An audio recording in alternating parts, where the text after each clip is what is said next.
விஜய் அப்பா அம்மா இல்லைன்னு நினச்சி ஃபீல் பண்ணி அழுகிறாரு. என்னங்க இதுக்கு போய் கண் கலங்கிட்டுருக்கீங்க அப்படின்னு காவேரி கேட்குறாங்க. பெற்றவங்க இல்லாமல் வளர்கிறது எவ்வளோ கஷ்டம்னு அதை அனுபவிச்சவங்களுக்கு மட்டும்தான் தெரியும் அப்படின்னு விஜய் சொல்கிறாரு. எத்தனை சொந்த பந்தம் இருந்தாலும் அப்பா அம்மா இதில் ஒருத்தர் இல்லாமல் வாழ்கிறது ரொம்ப கொடுமை. அவங்க 2 பேருமே இல்லாமல் வளர்ந்த கஷ்டம் எனக்கு மட்டும்தான் தெரியும். என்னோடய எல்லா நல்ல விஷயத்துலையும் அவங்க எப்போவுமே என் கூடவே இருக்கணும்னு நான் எதிர்பார்த்துருக்கேன்.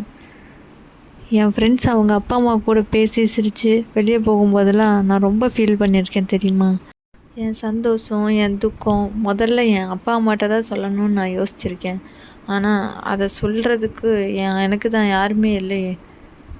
என் ஃப்ரெண்ட்ஸ் எல்லாம் அவங்க அம்மா கூட சண்டை போடுவாங்க, அதெல்லாம் பார்க்கும்போது ரொம்ப ஆசையாக இருக்கும் அப்படின்னு சொல்லி ரொம்ப ஃபீல் பண்ணுறாரு விஜய். சின்ன வயசுலையும் சரி இப்போவும் சரி பெற்றவங்க கூட இருக்க சந்தோஷம் இழந்த உங்களுக்கு பொண்ணு அந்த மொத்த சந்தோஷத்தையும் கொடுப்பான். நீங்கள் வேணால் பாருங்களேன் அப்படின்னு காவேரி விஜய்க்கு ஆறுதல் சொல்கிறாங்க. தொடர்ந்து சீரியல் அப்டேட்ஸ் தெரிஞ்சுக்க மறக்காமல் சேனலை சப்ஸ்கிரைப் பண்ணுங்கள், லைக் பண்ணுங்கள், ஷேர் பண்ணுங்கள். தேங்க்ஸ் ஃபார் வாட்சிங்.